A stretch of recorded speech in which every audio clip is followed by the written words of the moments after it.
أشهد أن لا إله إلا الله وحده لا شريك له وأشهد أن محمدا عبده ورسوله أما بعد فأعوذ بالله من الشيطان الرجيم بسم الله الرحمن الرحيم الحمد لله رب العالمين الرحمن الرحيم مالك يوم الدين إياك نعبد وإياك نستعين اهدنا الصراط المستقيم صراط الذين أنعمت عليهم غير المغضوب عليهم ولا الضالين. Sampaikan pada khutbah terdahulu bahwa masih ada riwayat beberapa sahabat yang masih tersisa akan saya sampaikan. Pada hari ini yang akan dibahas pertama adalah Hadrat Abdullah bin Jahash radhiyallahu anhu. Beliau berasal dari suku Bani Asad dan berkenaan dengan kabilah. Ada yang mengatakan bahwa beliau adalah sekutu Bani Abdus Syams, sementara yang lain mengatakan bahwa beliau adalah sekutu Harb bin Umayyah. Tentang perawakan Hadrat Abdullah bin Jahash, dikatakan bahwa beliau tidak tinggi atau tidak juga pendek. Rambut beliau sangat tebal. Apa yang disabdakan Nabi Suci Sallallahu Alaihi Wasallam saat mengangkat beliau sebagai amir ketika akan menghadapi suatu misi menunjukkan ketabahan dan keberanian beliau radhiyallahu anhu.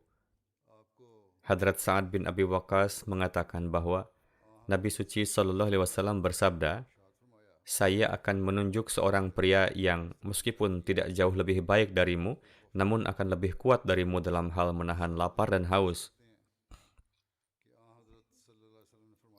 Kemudian mereka mengatakan bahwa kami pergi ke lembah Nakhla antara Makkah dan Taif di bawah komando Hadrat Abdullah bin Jahash. Tertulis tentang harta ghanimah yang diperoleh setelah suksesnya misi tersebut, yang mana sebagian orang percaya bahwa harta tersebut merupakan harta ghanimah yang pertama yang diperoleh umat Islam. Hadrat Abdullah bin Jahash membagi harta tersebut menjadi 5 bagian, lalu membagi 4 bagian sisanya dan menyimpan 1 bagian untuk Baitul Mal. Ini adalah khumus pertama yang ditetapkan pada hari itu dalam Islam. Diriwayatkan dari Imam Syafi'i bahwa bendera pertama dalam Islam diawali oleh Hadrat Abdullah bin Jahash. Begitu juga harta ghanimah pertama yang diperoleh Hadrat Abdullah bin Jahash dibagikan. Berkenaan dengan beliau, Hadrat Mirza Bashir Ahmad Sahib menulis dalam buku Sirat Khatamun Nabiyyin, Kurz bin Jabir adalah seorang bangsawan Mekah bersama dengan satu pasukan Quraisy tiba-tiba menyerang lahan ternak Madinah yang hanya berjarak 3 mil dari kota. Unta-unta kaum muslim diambil. Tentu saja serangan yang tiba-tiba itu membuat umat Islam gelisah, dan karena para pemimpin Quraisy telah mengancam bahwa kami akan menyerang Madinah dan menghancurkan umat Islam, untuk itu umat Islam menjadi sangat khawatir.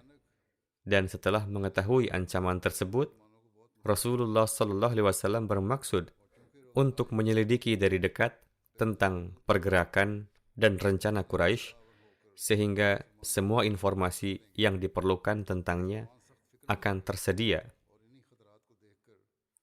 Pada waktunya, dan Madinah akan terhindar dari segala jenis serangan mendadak.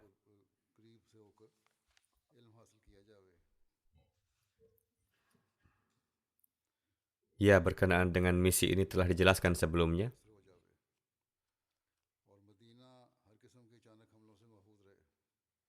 Selanjutnya, dalam rangka tugas tersebut, Hadrat Rasulullah SAW mempersiapkan satu grup yang terdiri dari 8 orang muhajirin.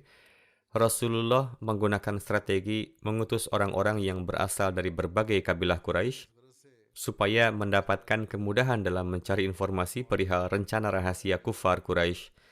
Rasulullah juga menetapkan sepupu jalur ibu bernama Abdullah bin Jahash sebagai ketuanya, supaya tujuan dikirimnya Sariyah atau grup ekspedisi ini tidak diketahui umat muslim, sampai-sampai beliau pun tidak memberitahukan kepada komandan pasukannya perihal ditugaskan kemana dan untuk apa pasukan ini. Bahkan sambil berjalan beliau memberikan surat tersegel di tangannya dan mengatakan bahwa ada instruksi untuk Anda dalam surat ini.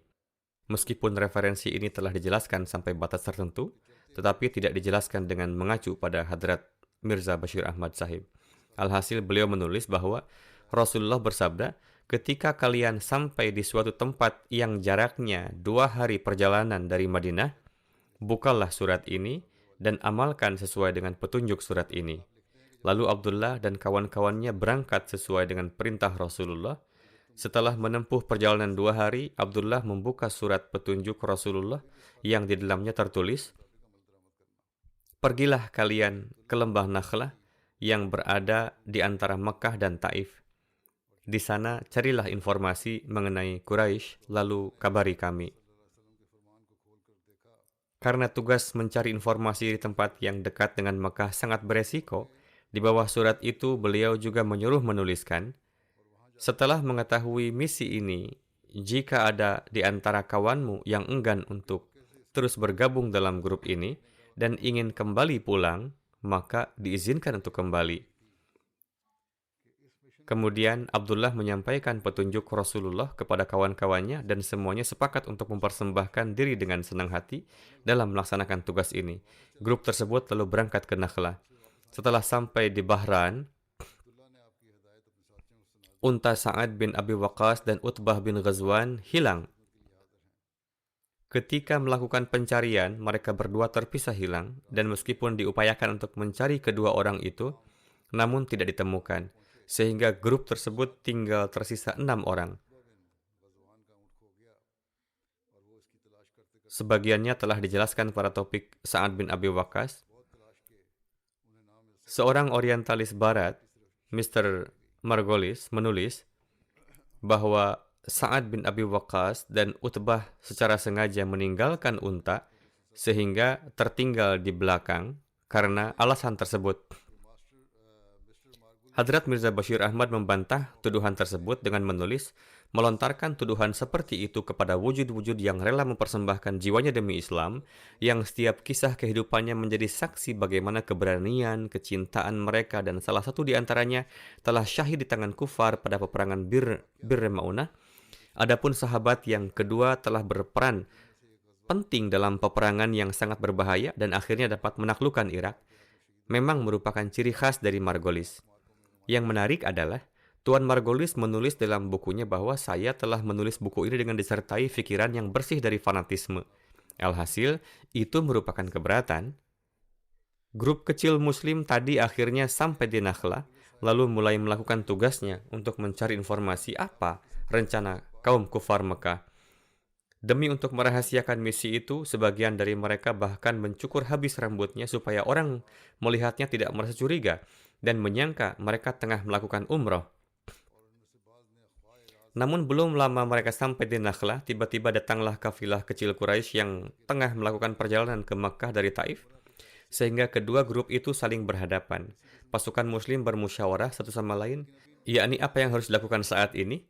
Pasukan muslim lalu bermusyawarah apa yang harus dilakukan saat itu karena Rasulullah mengirim mereka untuk mencari informasi secara diam-diam. Sementara itu di sisi lain pertempuran dengan Quraisy hampir terjadi, saling berhadapan. Otomatis timbul kekhawatiran bahwa sekarang kafilah Quraisy itu telah melihat pasukan muslim, jangan sampai kabar ini akan semakin menyebar kemana-mana. Ada juga kesulitan, yakni sebagian pasukan muslim berpikiran hari itu adalah hari terakhir bulan Rajab yang merupakan bulan haram.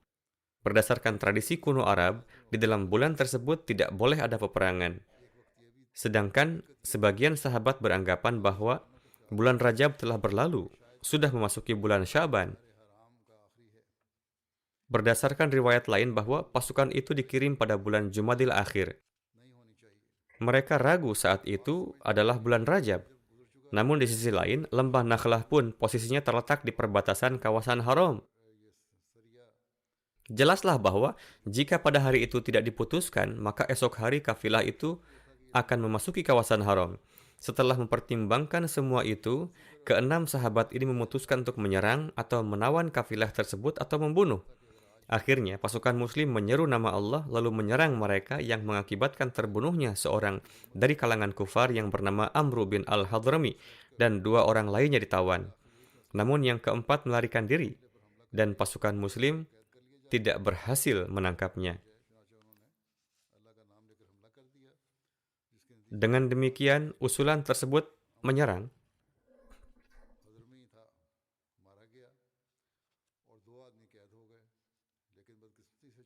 Dengan demikian, usulan untuk menyerang dan menawan itu telah berhasil.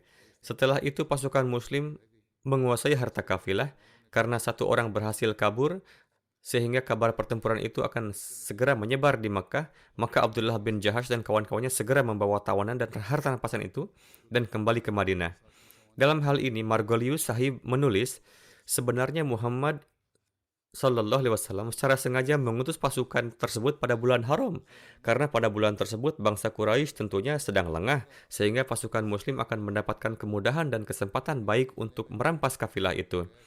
Namun setiap orang bijak dapat memahami bahwa jumlah kafilah yang sedikit seperti itu tidaklah mungkin diutus ke tempat yang jauh untuk merampas kafilah, terlebih jika markas musuh dekat jaraknya. Terbukti juga dari sejarah bahwa grup tersebut diutus semata-mata untuk tujuan mencari informasi. Ketika Rasulullah mengetahui pasukan muslim menyerang kafilah, beliau sangat murka.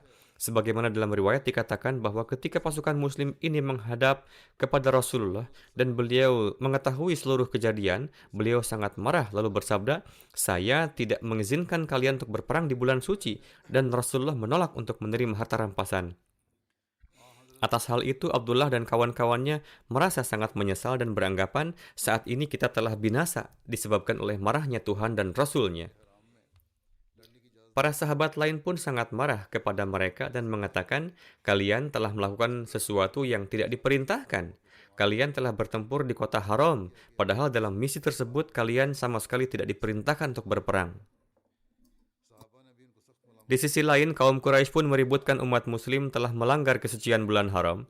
Disebabkan yang terbunuh ialah Amr bin al-Hadrami, seorang tokoh Quraisy dan juga sekutu Utbah bin Rabi'ah yang merupakan pemuka Makkah, maka hal itu telah membakar gejolak api amarah bangsa Quraisy sehingga mereka melakukan persiapan yang lebih lagi untuk melancarkan serangan ke Madinah. Walhasil, persiapan dan gejolak permusuhan inilah yang menjadi faktor terbesar meletusnya Perang Badar. Peristiwa tersebut telah menimbulkan kehebohan luar biasa di antara kaum kufar dan muslim. Pada akhirnya, turunlah ayat Al-Quran berikut yang memberikan ketentraman kepada umat muslim. Yas'alunaka 'anis syahril harami qitalin fihi qul qitalun fihi kabir wa saddun 'an sabilillahi wa kufrum bihi wal masjidil harami wa ikhraju ahlihi minhu akbaru 'indallah wal fitnatu akbaru minal qatl وَلَا يَزَالُونَ يُقَاتِلُونَكُمْ حَتَّى يَرُدُّوكُمْ عَنْ دِينِكُمْ إِنِ اسْتَطَاعُوا. Orang-orang bertanya kepadamu tentang berperang pada bulan haram. Katakanlah, hai orang-orang musyrikin, berperang dalam bulan itu adalah dosa besar. tetapi menghalangi manusia dari jalan Allah, kafir kepada Allah, menghalangi masuk Masjidil Haram dan mengusir penduduknya dari sekitarnya, sebagaimana yang kalian lakukan terhadap umat muslim Mekah, lebih besar dosanya di sisi Allah. Dan berbuat fitnah pada bulan haram itu, di negeri itu, lebih buruk daripada membunuh. Wahai orang-orang muslim, mereka tidak henti-hentinya memusuhi kalian dan memerangi kamu di berbagai waktu dan tempat. Mereka akan terus melakukan hal itu sampai mereka dapat mengembalikan kamu dari agamamu kepada kekafiran, seandainya mereka sanggup. Sebagaimana terbukti dari sejarah bahwa para pemuka Quraisy pun melancarkan propaganda berdarah, seruan menyerang terhadap umat muslim pada bulan haram juga. Mereka melancarkan pada bulan-bulan yang diharamkan untuk berperang. Bahkan pada bulan-bulan haram mereka semakin gencar melakukan rencana-rencana jahat mereka dengan memanfaatkan perkumpulan dan perjalanan yang dilakukan pada bulan-bulan tersebut. Lebih jauh lagi, dengan tidak ada rasa malu sama sekali demi melampiaskan kepuasan palsu di hati mereka, mereka merubah-rubah bulan-bulan haram itu dan menyebutnya dengan nas'i. Ketika dalam periode Sulh Hudaybiyah, meskipun sudah dibuat perjanjian yang jelas, tapi kaum kufar Mekah dan sekutunya menyerang kabilah sekutu umat muslim di kawasan terlarang. Dan kemudian ketika pasukan muslim berangkat untuk membantu kabilah sekutunya itu, kaum kufar Quraisy pun menghalangi mereka dengan menghunuskan senjata di kawasan yang terlarang. Umat muslim secara alami menemukan ketentraman dengan jawaban yang diturunkan Allah Ta'ala dalam Al-Quran, dan itu mendinginkan kufar Quraisy juga. Dalam masa itu ada 2 orang utusan Quraisy yang datang di Madinah untuk membebaskan 2 kawannya yang ditawan pihak muslim dari suatu kafilah. Namun karena Sa'ad bin Abi Waqqas dan Utbah, yang mana mereka kehilangan unta pada peristiwa sebelumnya, masih belum kembali, Hadrat Rasulullah sangat khawatir berkenaan dengan kedua sahabat tersebut, yakni jika mereka berada di tangan kaum musyrik, maka mereka tidak akan selamat. Karena alasan ini Rasulullah menolak untuk memulangkan 2 tawanan kufar itu. Ketika utusan kaum kufar datang untuk menjemput kawannya itu, beliau bersabda, "Jika kedua orang sahabat saya itu kembali ke Madinah dengan selamat, maka akan saya lepaskan kawan kalian ini." Ketika kedua sahabat itu kembali, beliau melepaskan kedua tawanan itu dengan mengambil jaminan. Namun salah seorang di antara kedua tawanan itu sangat terkesan dengan akhlak mulia Rasulullah dan kebenaran ajaran Islam, sehingga meskipun telah dibebaskan, ia tidak mau kembali, lalu baiat kepada Rasulullah. Pada akhirnya beliau syahid pada peristiwa Bir Ma'unah. Namanya adalah Hakam bin Kaisan. Pedang Hadrat Abdullah bin Jahash patah pada hari perang Uhud. Rasulullah menganugerahkan beliau dengan Arjun, sebuah dahan kurma, dan itu menjadi seperti pedang di tangan beliau. Sejak hari itu beliau dikenal sebagai Arjun. Abu Naim mengatakan bahwa Hadrat Abdullah bin Jahash adalah orang yang bersumpah atas nama Tuhannya dan menempatkan cinta Allah di dalam hatinya dan merupakan orang pertama yang menegakkan bendera Islam. Diriwayatkan oleh Imam Syafi'i bahwa 2 laki-laki dari Bani Amir dan Bani Asad datang kepadaku untuk mengungkapkan rasa bangga mereka. Orang Bani Amir memegang tangan orang Bani Asad. Asadi mengatakan, "Lepaskan tanganku." Sementara Amri mengatakan, "Aku bersumpah demi Tuhan, aku tidak akan melepaskanmu." Jadi Imam Syafi'i berkata, "Aku berkata kepadanya, wahai saudara Bani Amir, lepaskan dia," dan berkata kepada Asadi bahwa kamu memiliki 6 keistimewaan yang mana tidak ditemukan dimanapun di seluruh Arab. Nomor 1, Rasulullah memiliki keinginan untuk menikahi salah satu wanita dari antara kalian, dan Allah telah mewujudkannya. Yang menjadi perantara antara keduanya adalah Hadrat Jibril, dan wanita itu adalah Hadrat Zainab binti Jahash, dan dia adalah kebanggaan bagi bangsamu. Nomor 2 adalah, ada seseorang dari antara kalian yang merupakan calon penghuni surga. Namun meskipun demikian, ia tetap berjalan dengan penuh kerendahan hati di muka bumi, dan orang itu adalah Hadrat Ukasyah bin Mahsan, dan ini merupakan kebanggaan bagi bangsamu. Nomor 3, dan pemegang bendera pertama dalam Islam adalah bendera diberikan kepada salah seorang dari antara Anda, yakni Hadrat Abdullah bin Jahash, dan ini merupakan kebanggaan bagi bangsa Anda. Nomor 4, harta ghanimah pertama yang dibagikan dalam Islam adalah yang diperoleh oleh Abdullah bin Jahash. Nomor 5, orang pertama yang baiat pada kesempatan baiat Ridwan adalah dari antara Anda. Ia hadir ke hadapan Rasulullah dan memohon, "Wahai Rasulullah, mohon Tuan berkenan mengedepankan tangan Tuan, agar saya dapat baiat di tangan Tuan." Rasulullah bersabda, "Anda akan baiat atas hal apa?" Ia menjawab, "Apa yang ada dalam hati Tuan." Rasulullah bertanya, "Apa yang ada di dalam hati saya?" Ia menjawab, "Kemenangan atau syahid." Oleh karena itu, setelah Abu Sinan baiat kepada Rasulullah SAW, orang-orang datang dan mengatakan bahwa kami juga baiat seperti baiatnya Hadrat Abu Sinan, dan ini merupakan kebanggaan bagi bangsa Anda. Nomor 6, pada hari Perang Badar, 7 muhajirin berasal dari bangsa Anda, dan ini merupakan kebanggaan bagi bangsa Anda.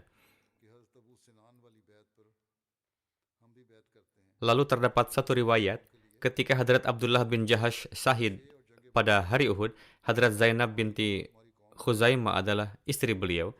Pasca syahidnya beliau, Rasulullah menikahi Hadrat Zainab binti Khuzaimah. Beliau tinggal bersama Rasulullah selama 8 bulan, dan juga dikatakan bahwa beliau tinggal selama 2 atau 3 bulan dan meninggal pada akhir bulan Rabiul Akhir. Rasulullah SAW mensalatkan dan menguburkan jenazah beliau di Jannatul Baqi. Selebihnya seperti yang telah saya katakan sudah pernah disampaikan. Selanjutnya adalah Hadrat Salih Syukran. Sebagian berpendapat bahwa Hadrat Syukran dan Hadrat Ummu Aiman diwarisi oleh Nabi SAW dari ayah beliau. Setelah Perang Badar, Rasulullah memerdekakan mereka. Sebelumnya adalah budak. Pasca kewafatan Rasulullah, Hadrat Saleh Syukran termasuk di antara mereka yang memiliki kemuliaan untuk memandikan jenazah Rasulullah, dan selain beliau ada 8 ahli bait juga.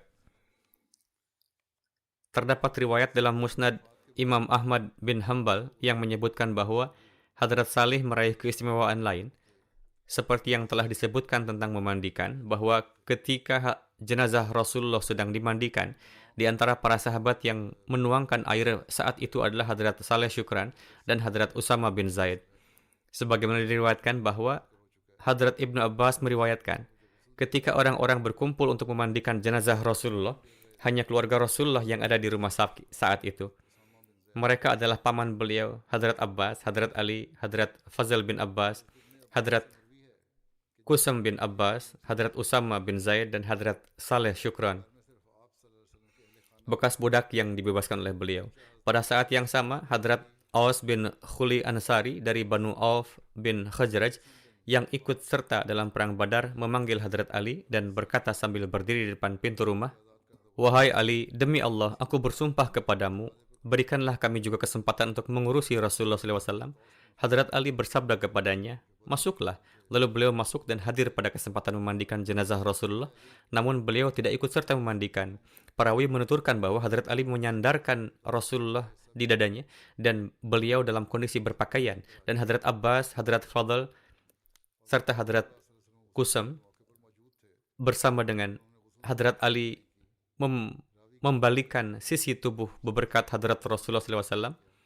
Hadrat Usama dan Hadrat Salih Syukran menuangkan air dan Hadrat Ali mulai memandikan. Allamah Balazuri meriwayatkan bahwa Hadrat Umar mengutus putra Hadrat Syukran, yakni Abdurrahman bin Syukran, kepada Hadrat Abu Musa Asy'ari dan menulis bahwa, "Aku mengutus kepada engkau seorang yang saleh, yaitu Abdurrahman bin Saleh Syukran. Ayahnya merupakan budak yang telah dimerdekakan Rasulullah. Perlakukanlah ia dengan mempertimbangkan kedudukan ayahandanya di sisi Rasulullah."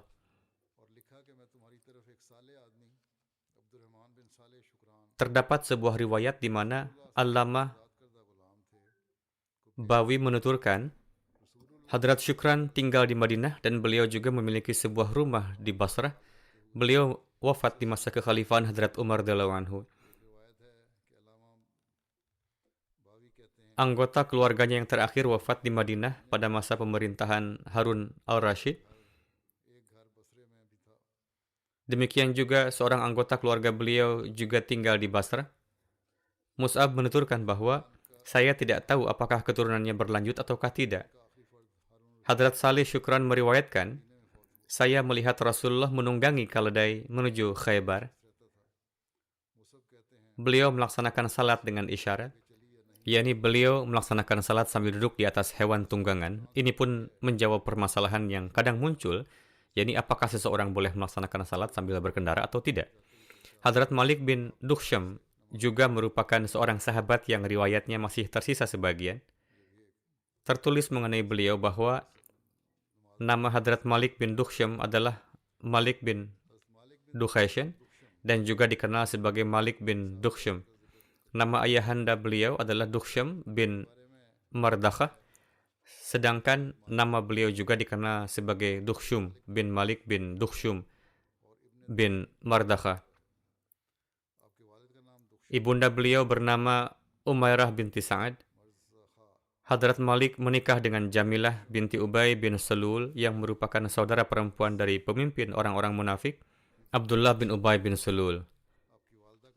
Pada saat menjadikan Suhail bin Amr sebagai tawanan, Hadrat Malik melentunkan syair berikut, Asartu Suhailan, fala abdaghi, asiran bihi min jami'il umam, wa khindafu ta'alamu, annal fataha Suhailun idha yazlam, darabtu bidhi syafri, hattan sana, wa akrahtu nafsi ala dhil alam. Yani aku telah menjadikan Suhail sebagai tawanan dan sebagai gantinya aku tidak ingin menjadikan seorang pun dari segenap kaum sebagai tawanan. Banu Khandaf mengetahui bahwa Suhail adalah seorang pemberani dari sukunya ketika ia dizalimi. Aku menebas sang pembawa bendera hingga ia tersungkur dan aku memaksakan diri untuk berperang dengan Suhail bin Amr pada malam ketika bibirku terluka.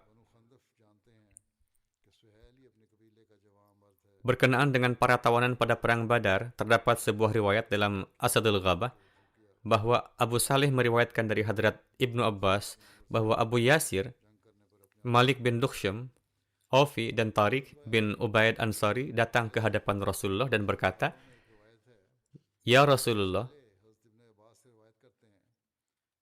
Sallallahu Alaihi Wasallam, Rasulullah bersabda,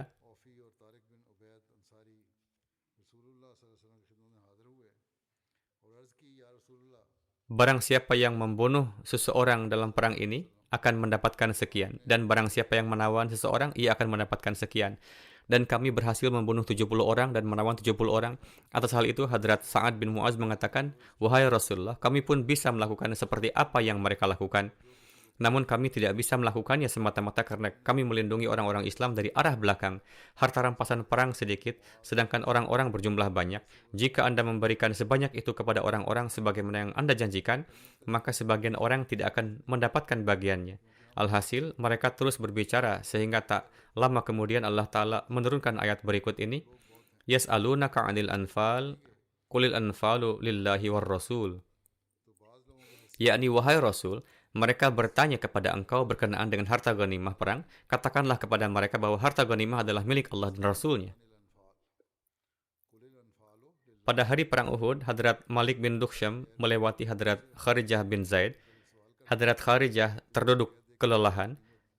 Beliau mendapatkan sekitar 13 luka fatal. Hadrat Malik berkata kepadanya, tidakkah Anda tahu bahwa Hadrat Muhammad Rasulullah SAW telah syahid? Hadrat Kharijah berkata, jika beliau disyahidkan, maka sesungguhnya Allah maha hidup dan tidak akan mati. Rasulullah telah menyampaikan pesan, faqatilu an dinik. Oleh karena itu, kamu juga berperanglah untuk agamamu. Dalam sebuah riwayat lain disebutkan mengenai peristiwa tersebut sebagai berikut, bahwa ketika isu syahidnya Rasulullah tersebar, Hadrat Malik bin Dukhsham melewati Hadrat Kharijah bin Zaid. Ketika itu beliau sedang terduduk dan pada dada beliau terdapat 13 luka fatal.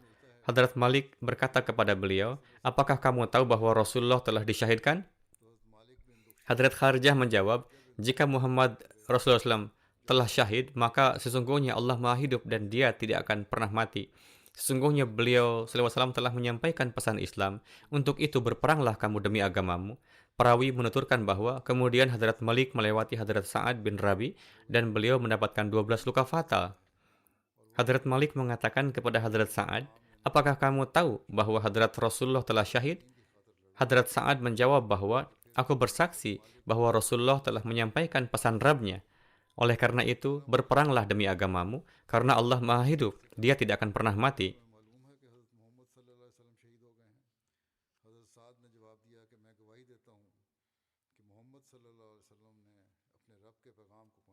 Dikisahkan dalam sebuah riwayat bahwa sebagian besar orang menyampaikan kepada Rasulullah bahwa Hadrat Malik bin Dukhsyam berada di tempat perlindungan orang-orang munafik.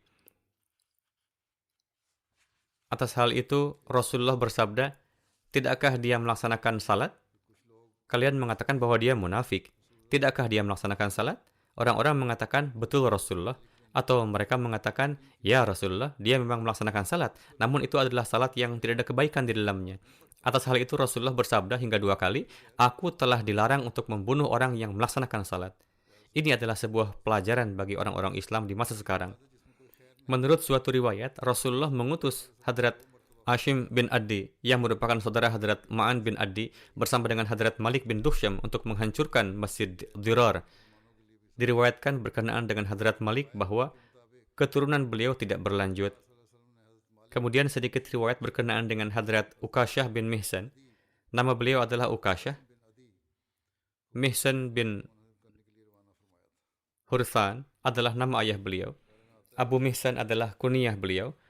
Beliau syahid pada 12 Hijriah di masa kekhalifahan Hadrat Abu Bakar radhiyallahu anhu. Imam Syafi'i memberikan pujian kepada Ukasyah dengan kata-kata berikut. Ada seseorang yang merupakan ahli surga, namun tetap berjalan di muka bumi dengan kerendahan hati. Dan dia adalah Ukasyah bin Mihsan. Pada 2 Hijriah, tidak lama setelah Perang Badar, Rasulullah mengirim Hadrat Abdullah bin Jahash untuk sebuah ekspedisi. Hadrat Ukasyah bin Mihsan juga ikut serta dalam ekspedisi tersebut. Dikisahkan dalam Sirat Halbiyah bahwa pada saat Perang Uhud, Hadrat Rasulullah terus menembakkan anak panah dengan busurnya yang dinamai ketum. Karena tidak mengeluarkan suara saat menembak. Akhirnya, karena terus-menerus memanah, sebagian dari busur ini patah. Dalam sebuah riwayat dikatakan bahwa hingga salah satu ujung busur Rasulullah tempat tali diikatkan, patah.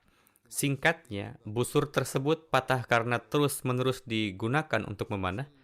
Di tangan beliau tersisa tali busur sepanjang 1 jengkal. Hadrat Ukasyah bin Mihsan mengambil tali itu dari Rasulullah untuk mengikat busur, namun tali itu pendek dan beliau berkata kepada Rasulullah, wahai Rasulullah, tali ini pendek.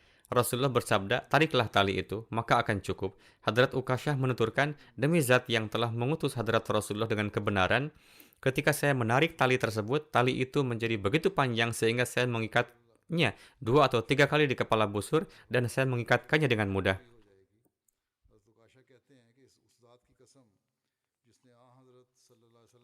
Terdapat sebuah riwayat di mana pada 6 Hijriah, Uyainah bin Hisan bersama para penunggang kuda suku Ghatfan menyerang unta-unta penghasil susu milik Rasulullah SAW di Ghabah. Unta Rasulullah biasa merumput di sana. Tempat ini merupakan padang rumput. Seorang pria dan seorang wanita dari Bani Ghaffar juga tinggal di Ghabah. Mereka membunuh pria tersebut. Para musuh menyerangnya dan membawa wanita tersebut bersama dengan unta-unta. Yang pertama kali mendengar kabar mengenai peristiwa ini adalah Hadrat Salama bin Aqwa. Pada pagi hari beliau pergi ke Ghabah. Beliau bersama dengan budak Hadrat Talha bin Ubaidullah dan bersamanya ada seekor kuda. Ketika beliau naik ke Thaniyatul Wida, beliau melihat beberapa kuda para penyerang. Lalu beliau naik ke salah satu sisi gunung Sala dan memanggil orang-orangnya untuk meminta bantuan. Kemudian beliau melesat cepat layaknya binatang pemburu untuk mengejar komplotan para penyerang hingga berhasil menyusul mereka dan mulai menghujani mereka dengan anak panah. Setiap kali para penunggang kuda berbalik ke arahnya, Hadrat Salama berbalik dan melarikan diri. Dan setiap kali beliau mendapat kesempatan, beliau menghujani mereka dengan anak panah. Ketika berita mengenai peristiwa ini sampai kepada Rasulullah, maka beliau membuat pengumuman di Madinah bahwa sedang ada bahaya. Pasukan berkuda datang kepada Rasulullah. Di antara pasukan berkuda itu terdapat Hadrat Ukasyah bin Mihsan dan para sahabat lain. Dalam pertempuran ini, Hadrat Ukashah bin Mihsan berhasil mengejar Ubar beserta putranya, Amr bin Ubar. Keduanya mengendarai satu unta. Hadrat Ukashah menusuk mereka dengan satu tombak dan membunuh mereka berdua dan membawa kembali beberapa unta curian. Selanjutnya adalah riwayat Hadrat Kharijah bin Zaid. Kunyah beliau adalah Abu Zaid. Terdapat dalam sebuah riwayat bahwa Hadrat Muaz bin Jabal, Hadrat Sa'ad bin Muaz, dan Hadrat Kharijah bin Zaid bertanya kepada beberapa ulama Yahudi mengenai beberapa perkara yang terdapat di dalam Taurat, yang mana para ulama tersebut menolak untuk menjawabnya dan menyembunyikan kebenaran. Atas peristiwa tersebut, Allah Ta'ala menurunkan ayat berikut, Innal ladzina yaktumuna ma anzalna minal bayyinati wal huda min ba'di ma bayyannahu lin-nasi fil kitabi ulaika yal'anahumullahu wa yal'anahumul la'inun. Sungguh orang-orang yang menyembunyikan apa yang telah kami turunkan berupa tanda-tanda yang jelas dan petunjuk yang sempurna setelah kami jelaskan kepada manusia dalam kitab, mereka itulah yang dilaknat Allah dan dilaknat pula oleh mereka yang melaknat.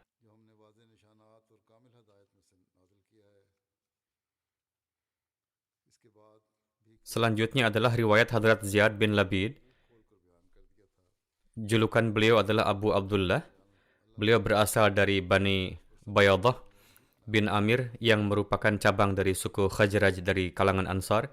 Keturunan beliau tinggal di Madinah dan Baghdad. Tertulis mengenai beliau, Dihaq bin Nu'man meriwayatkan bahwa Masruq bin Wail datang kepada Rasulullah di Madinah melalui lembah Aqiq. Ada banyak lembah, tambang, dan tempat-tempat lainnya di Arab yang bernama Aqiq. Yang paling terkenal adalah lembah Aqiq yang melintas tepat di sebelah barat Madinah. Singkatnya, pada masa Rasulullah, jalan dari Madinah menuju Mekah biasa melewati lembah Aqiq ini dan sampai di Dzulhulaifah. Pada masa sekarang pun, jalur ini yang digunakan. Penulis menulis, kemudian beliau masuk Islam dan berpegang teguh pada Islam. Beliau bertanya, "Wahai Rasulullah Sallallahu Alaihi Wasallam, saya ingin Anda mengirim seseorang kepada kaum saya untuk menyeru mereka pada Islam." Oleh karena itu, Hadrat Rasulullah mengutus Hadrat Ziyad bin Labid Ansari kepada mereka. Hadrat Ziyad wafat pada awal pemerintahan Hadrat Muawiyah pada tahun 41 Hijriah. Tabrani menuturkan bahwa Hadrat Ziyad tinggal di Kufah. Muslim serta Ibnu Hubban menuturkan bahwa beliau tinggal di Syam. Ibnu Hubban menuturkan bahwa beliau adalah termasuk di antara kalangan para fuqaha dan sahabat. Hadrat Ziyad bin Labid meriwayatkan bahwa Rasulullah menyebutkan mengenai sesuatu dan bersabda bahwa itu akan terjadi ketika ilmu akan naik atau hilang. Saya bertanya, "Wahai Rasulullah Sallallahu Alaihi Wasallam, bagaimana ilmu akan hilang? Sedangkan kami membaca Al-Quran dan mengajarkannya kepada anak-anak kami. Dan anak-anak kami akan mengajarkannya kepada anak-anak mereka sampai hari kiamat. Ketika Al-Quran terus berlangsung, lalu bagaimana ilmu akan hilang?" Atas hal itu, Rasulullah bersabda, "Semoga Allah merahmatimu, wahai Ziyad. Aku menganggap engkau sebagai salah seorang yang paling bijaksana di Madinah. Bukankah orang-orang Yahudi dan Nasrani membaca Taurat dan Injil, namun mereka tidak mengamalkannya? Ilmu akan naik ketika orang-orang Islam memang membaca Al-Quran, namun tidak mengamalkannya. Dan kondisi inilah yang sedang kita saksikan di masa sekarang." Kemudian Yazid bin Abdullah bin Qusaid meriwayatkan bahwa Hadrat Abu Bakar Siddiq radhiyallahu anhu mengirim Hadrat Ikrimah bin Abu Jahal bersama dengan 500 orang Islam untuk membantu Hadrat Ziyad bin Labid dan Hadrat Muhajir bin Umayyah bin Abi Umayyah. Beliau sampai kepada Lashkar ketika mereka telah menaklukkan Najir yang terletak di Yaman. Kemudian Hadrat Ziyad bin Labid memberikan kepada mereka bagian dari harta ghanimah. Kafilah tersebut tiba setelah kemenangan diraih. Imam Syafi'i mengatakan, Hadrat Ziyad menulis surat mengenai perkara ini kepada Hadrat Abu Bakar radhiyallahu anhu. Hadrat Abu Bakar menulis surat jawaban kepada beliau bahwa yang berhak atas harta ghanimah hanyalah orang yang telah ikut serta dalam peperangan. Menurut beliau, Ikrimah tidak mendapatkan bagian karena tidak ikut serta dalam perang tersebut.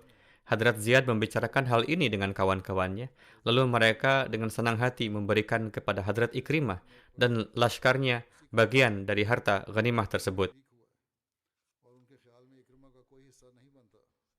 Kemudian riwayat mengenai Hadrat Khalid bin Bukair, ayahanda beliau bernama Bukair bin Abu Ya'lil. Beliau berasal dari kabilah Bani Sa'ad yang merupakan sekutu dari Bani Addi. Ibnu Ishaq menuturkan bahwa kami tidak mengetahui jika ada 4 bersaudara lain selain Ayaz dan saudara-saudaranya yaitu Aqil, Khalid dan Amir yang mana mereka ikut serta dalam perang Badar. Keempat bersaudara itu hijrah ke Madinah bersama-sama dan tinggal di Madinah di tempat Rifa'ah bin Abdul Munzir. Ibnu Ishaq menyebutkan, setelah perang Uhud, beberapa orang dari kabilah Azal dan Qarah datang ke hadapan Rasulullah dan bertanya, "Wahai Rasulullah, kami kagum dengan agama Islam, mohon kirimkanlah beberapa dari antara para pesahabat huzur untuk pergi bersama kami, untuk mengajarkan agama dan Al-Quran kepada kaum kami." Rasulullah lalu mengirim 6 sahabat beliau yang diantaranya juga adalah Hadrat Khalid bin Abi Bukair, di bawah kepemimpinan Hadrat Mursyid bin Abi Mursyid. Orang-orang itu kemudian menipu dan mensyahidkan mereka, yaitu para sahabat yang pergi untuk mengajarkan mereka agama. Lalu tentang Hadrat Ammar bin Yasir, beliau mendapatkan julukan Abu Yaqzan. Hadrat Muslih Ma'ud menulis tentang beliau dengan mengambil dari buku-buku rujukan sejarah. Suatu saat, Rasul Karim Sallallahu Alaihi Wasallam berjalan melewati seorang hamba sahaya bernama Ammar yang saat itu tengah menangis terisak-isak dan menyeka matanya. Rasulullah bertanya, "Apa yang terjadi?" Ammar menjawab, "Wahai Rasulullah, sangat buruk. Mereka terus memukuli saya, yakni musuh terus memukuli dan menyakiti saya.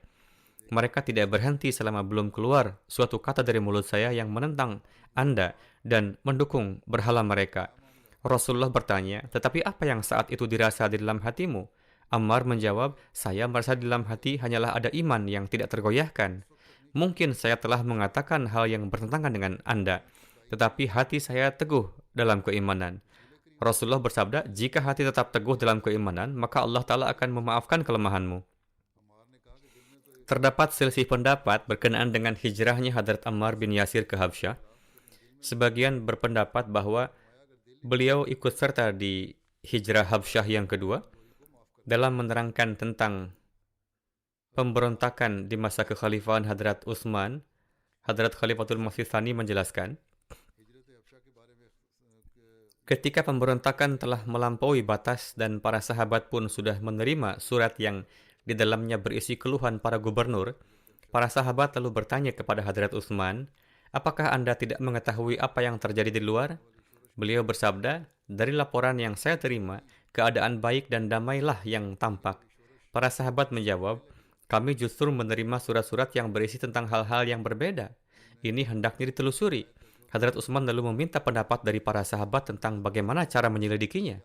Sesuai usulan para sahabat, Usama bin Zaid dikirim ke Basra, Muhammad bin Musallam dikirim ke Kufah, Abdullah bin Umar dikirim ke Syam, Ammar bin Yasir dikirim ke Mesir.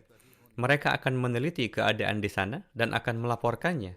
Apakah benar bahwa para pemimpin itu berbuat zalim kepada penduduknya, bersikap melampaui batas, dan menghabisi hak-hak orang lain? Selain keempat sahabat itu, ada juga beberapa sahabat lainnya yang dikirim ke berbagai negeri untuk menyampaikan keadaan di sana. Mereka pergi ke sana dan setelah meneliti, mereka kembali dengan membawa laporan bahwa keadaan semua tempat adalah damai dan kaum muslim tengah menjalani kehidupan secara bebas. Tidak ada hak-hak mereka yang terambil, dan para pemimpin bekerja dengan benar dan adil. Meski demikian, Ammar bin Yasir belum datang dan tidak ada kabar yang diterima darinya. Berita yang datang darinya sangatlah telat, hingga penduduk Madinah beranggapan bahwa beliau telah terbunuh. Hal yang sebenarnya adalah bahwa karena kesederhanaan dan sikap awamnya akan politik, ia lantas terperangkap di antara para pemberontak yang adalah para murid Abdullah bin Saba. Karena Abdullah bin Saba ada di Mesir dan ia mengetahui bahwa jika kelompok yang dikirim khalifah untuk meneliti ini seluruhnya melaporkan sama, yaitu adanya kedamaian di negeri mereka, maka semua orang akan melawannya. keputusan untuk mengirim kafilah ini adalah secara tiba-tiba sehingga wilayah yang dituju pun tidak bisa mempersiapkan apapun. Namun adalah mudah baginya untuk mengatur apa yang ada di Mesir. Ketika Ammar bin Yasir tiba di Mesir, ia langsung menyambutnya dan mulai menerangkan berbagai keburukan dan kezaliman pemimpin Mesir, Amr bin As. Ammar bin Yasir tidak sanggup menjaga dirinya dari penuh ucapannya yang menyihir. Ia sedemikian rupa menyampaikannya sehingga seolah beliau menjadi tersihir. Ia adalah seorang yang bermulut besar. Ammar bin Yasir alih-alih melakukan penelitian umum dan secara sendiri dan langsung mendatangi pemimpin Mesir, beliau justru pergi mendatangi golongan yang melakukan kerusakan itu, mendekatinya dan mulai menyampaikan protes bersama mereka. Seandainya di antara para sahabat ada yang terbukti terperangkap dalam cengkeraman golongan penentang, ia hanyalah Ammar bin Yasir. Selain beliau, tidak ada sahabat senior lain yang jatuh dalam tindakan ini. Jika ada, maka riwayat-riwayat lainnya pun menolaknya. Masuknya Ammar bin Yasir ke dalam tipuan mereka adalah karena sebab tertentu. Beliau, na'udzubillah, bukanlah seorang yang munafik. Alasannya adalah ketika beliau tiba di Mesir, beliau langsung bertemu dengan sekelompok orang yang tampaknya dapat dipercaya dan sangat fasih, di mana mereka lantas mulai mengadu tentang keadaan pemimpin Mesir. Secara kebetulan, pemimpin Mesir pun adalah seseorang yang dahulu pernah menjadi penentang Rasulullah SAW yang keras.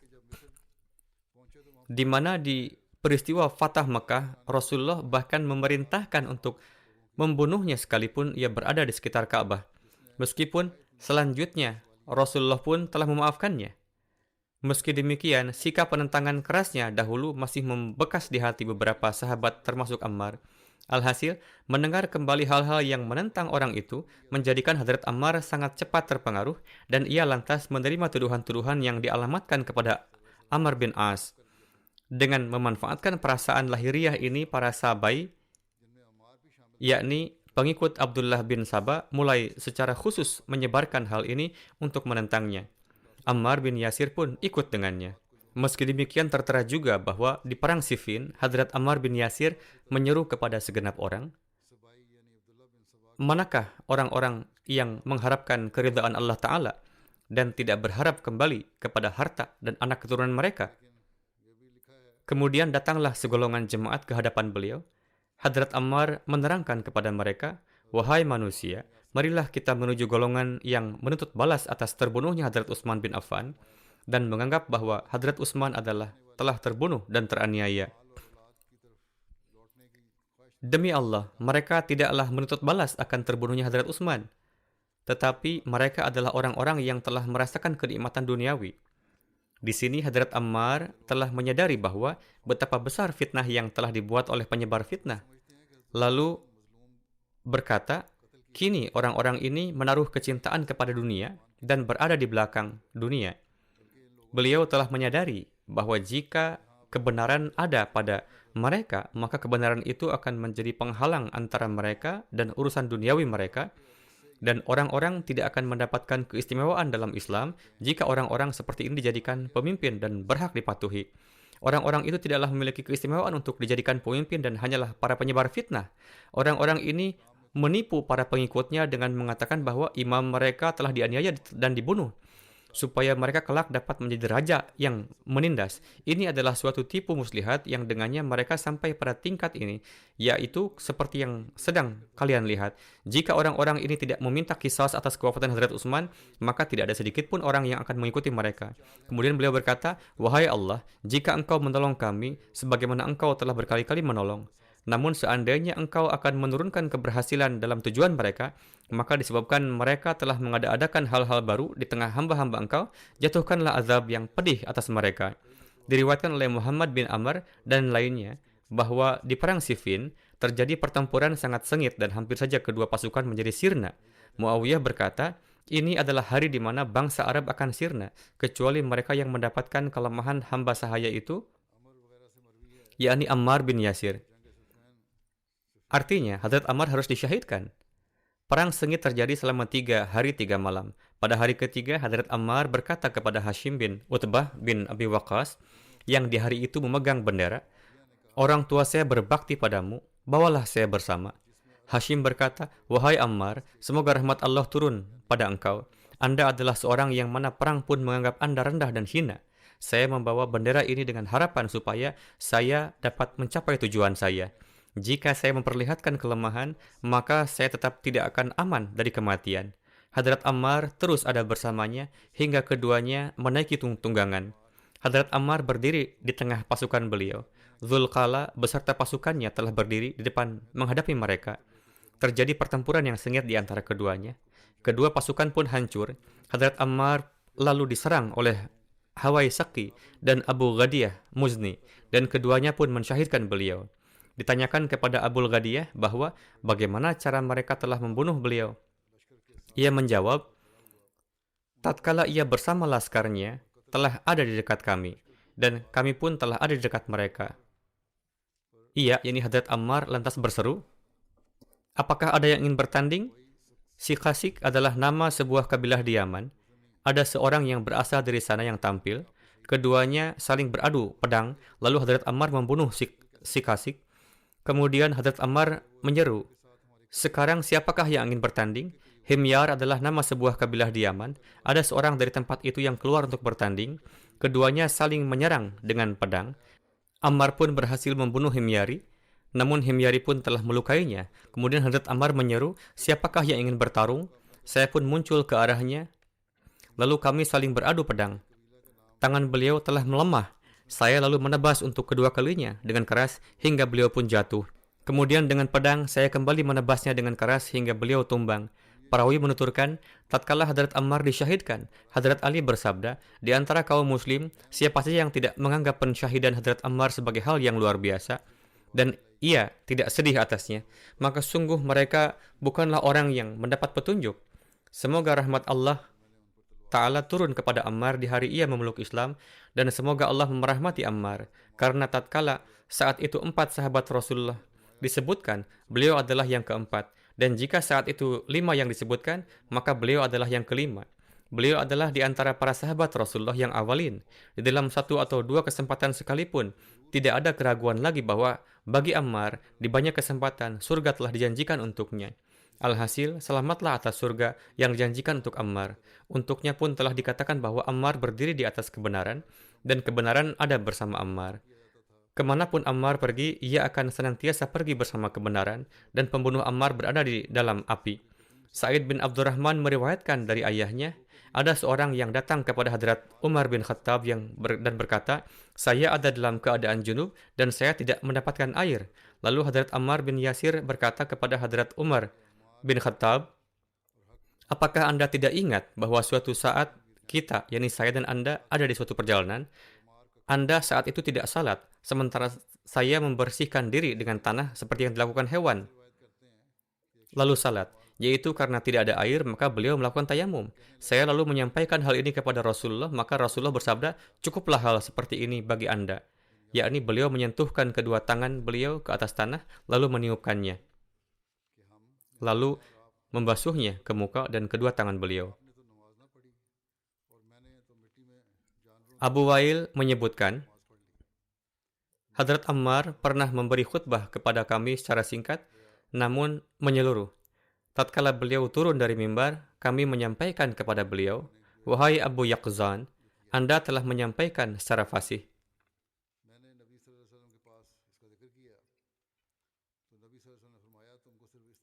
Tetapi singkat, mengapa Anda tidak memanjangkannya? Lalu beliau menjawab, saya mendengar Rasulullah bersabda, panjangnya seseorang dalam salat dan ringkasnya ia dalam khutbah adalah tanda kebijaksanaannya. Jadi, panjangkanlah salatmu dan ringkaskanlah khutbahmu. Sesungguhnya, beberapa pemaparan adalah seperti menyihir. Hasan bin Bilal menuturkan, saya melihat Ammar bin Yasir radhiyallahu anhuma tengah berwudu, dan beliau menyisir sendiri janggut, yakni menyisir janggut dengan jari. Dikatakan kepada beliau, atau perawi mengatakan bahwa ia bertanya kepadanya, apakah Anda tengah menyisir sendiri janggut Anda? Beliau menjawab, mengapa saya tidak harus menyisir sendiri janggut saya, sementara saya telah melihat Rasulullah menyisir sendiri janggut beliau? Dari Ammar bin Ghalib diriwayatkan bahwa ada seseorang yang pergi ke Ammar bin Yasir untuk membicarakan aib Hadrat Aisyah radhiyallahu anha. Lalu beliau berkata, pergilah, orang terkucil dan terburuk? Apakah kamu hendak menghina istri tercinta Rasulullah SAW? Jadi, inilah beberapa hal. Adapun yang tertinggal, insya Allah akan disampaikan selanjutnya. Ada satu kabar yang sangat menyedihkan juga. Di Burkina Faso ada beberapa mubayyin baru kita yang telah disyahidkan kemarin lusa.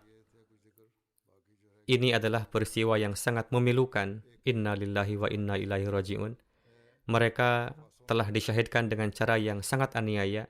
Meski ini pun adalah ujian keimanan bagi mereka, yang mana mereka tetap ada dalam keteguhan iman. Mereka tidaklah karena ditembak tanpa sasaran, tetapi mereka dipanggil satu demi satu lalu disyahidkan. Alhasil rincian tentang mereka ada yang telah tiba dan masih belum. Oleh karena itu, insya Allah rincian tentang mereka akan saya sampaikan di Jumat selanjutnya. Semoga Allah Ta'ala mengasihi mereka semua dan meninggikan derajat mereka semua. Teruslah berdoa karena keadaan di sana hingga saat ini, para teroris yang datang, mereka mengancam bahwa mereka akan kembali dan menyerang jika masjid kembali dibuka.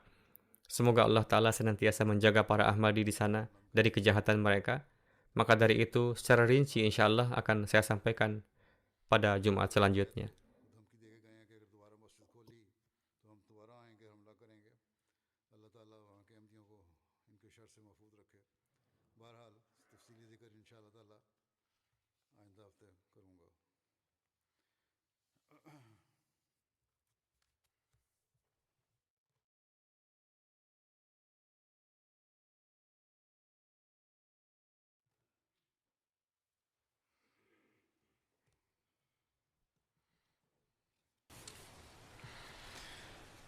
الحمد لله الحمد لله نحمده ونستعينه ونستغفره ونؤمن به ونتوكل عليه ونعوذ بالله من شرور أنفسنا ومن سيئات أعمالنا من يهده الله فلا مضل له ومن يضلل فلا هادي له ونشهد أن لا إله إلا الله ونشهد أن محمدا عبده ورسوله عباد الله رحمكم الله إن الله يأمر بالعدل والإحسان وإيتاء ذي القربى وينهى عن الفحشاء والمنكر والبغي يعظكم لعلكم تذكرون اذكروا الله يذكركم وادعوه يستجب لكم ولذكر الله أكبر.